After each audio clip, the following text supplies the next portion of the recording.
to the e-learning portal of the Ghana Institute of Freight Forwarders. This is Module 1, the knowledge of the industry of the Theatre Diploma in International Freight Forwarding.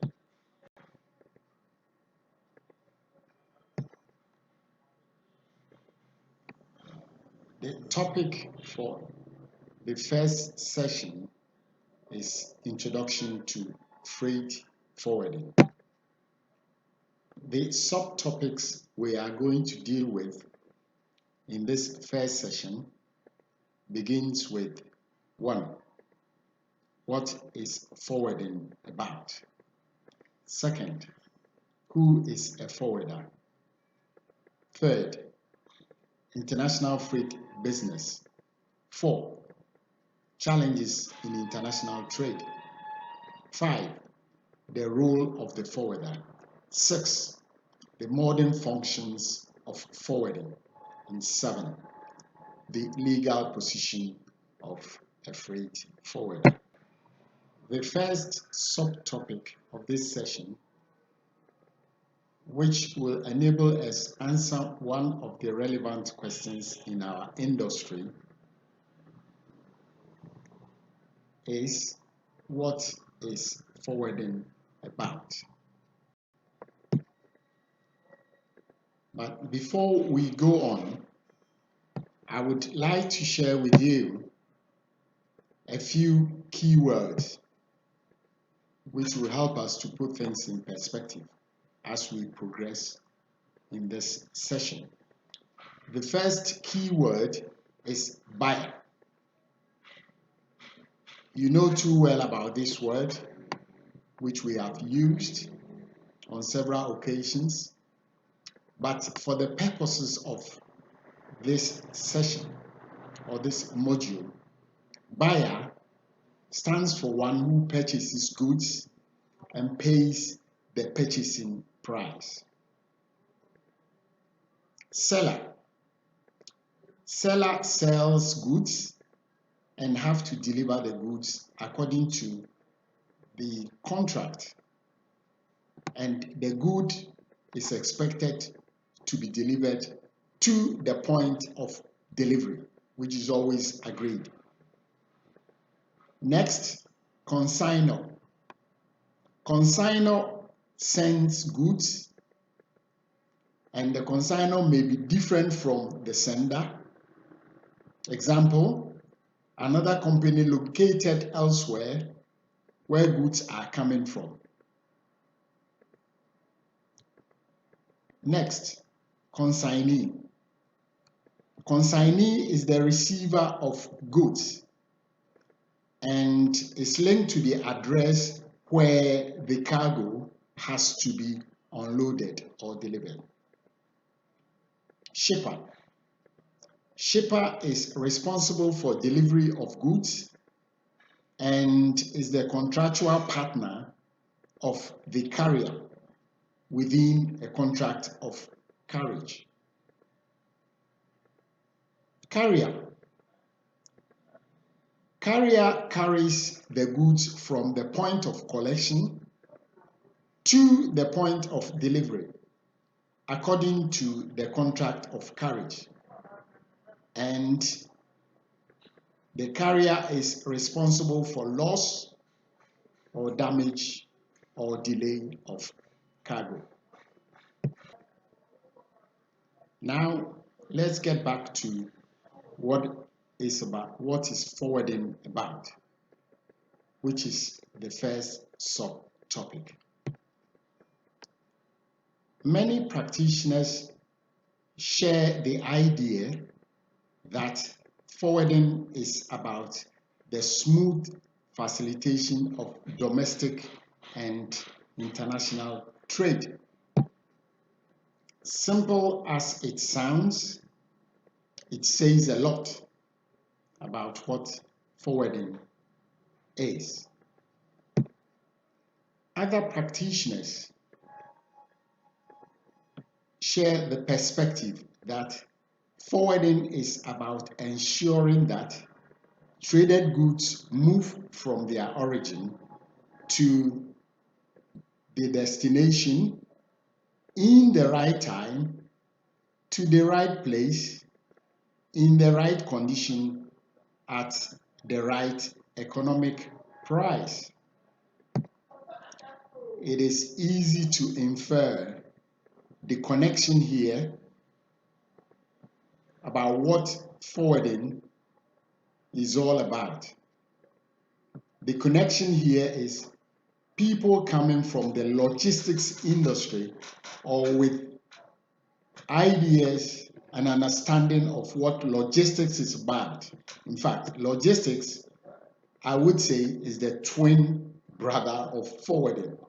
And many people who have mastered the logistics discipline would want to see forwarding in this way. It is either way, whether you see forwarding is as smooth facilitation of domestic and international trade, or into details, if you share the view that forwarding is about ensuring that traded goods move from their origin to destination in the right time, to the right place, in the right condition, at the right economic price, which is about right. The two are good and okay and acceptable across the industry worldwide. Having shared the two mentioned perspectives of what forwarding is about, I would like us at this stage to look at a classic definition of forwarding. Here it is linked with logistics, as you would. According to the United Nations Economic Commission of Europe, forwarding and its twin brother or sister, if you may call it, logistics, is services of any kind relating to carriage performed by a single or multimodal transport means. It includes consolidation, storage, handling, packing, or distribution of the goods, as well as ancillary services in connection with customs and physical matters, procuring insurance of the goods, collecting payments for the goods, or even just collecting documents of the goods. Now, the second subtopic. Who is a forwarder? Now that we know what forwarding is about, who is a forwarder? A forwarder is the person, a practitioner, or if you like, the professional, which undertakes a contract to provide the forwarding services that have been described. The entity or the corporate body or company which undertakes a contract to provide any of the forwarding services mentioned in the definition is also a forwarder.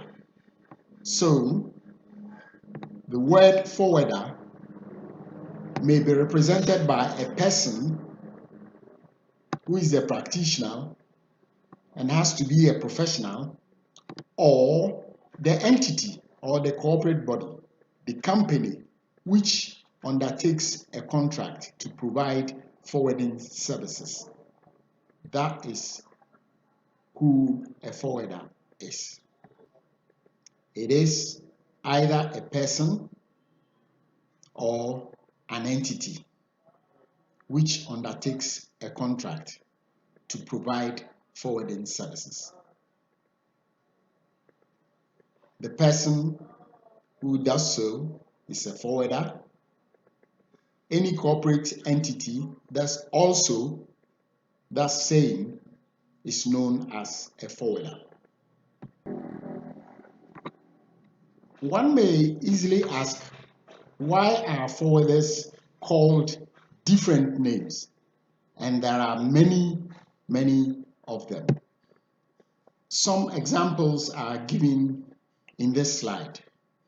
Forwarders may be called freight agents, they may be called import agents, export agents, custom agents, custom house agents, custom brokers, inland transport intermediaries, certainly in America, ocean transport intermediaries in America, transport broker, freight forwarder, multimodal transport operator, and many others.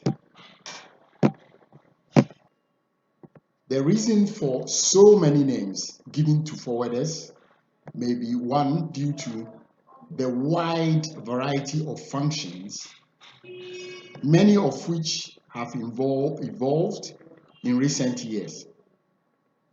It may also be due to the wide variety of activities covered by forwarders in different geographical areas of the world.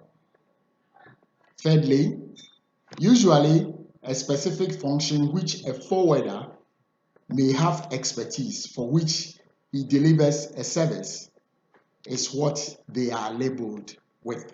That's a few of the reasons why forwarders are called all the various names across the world.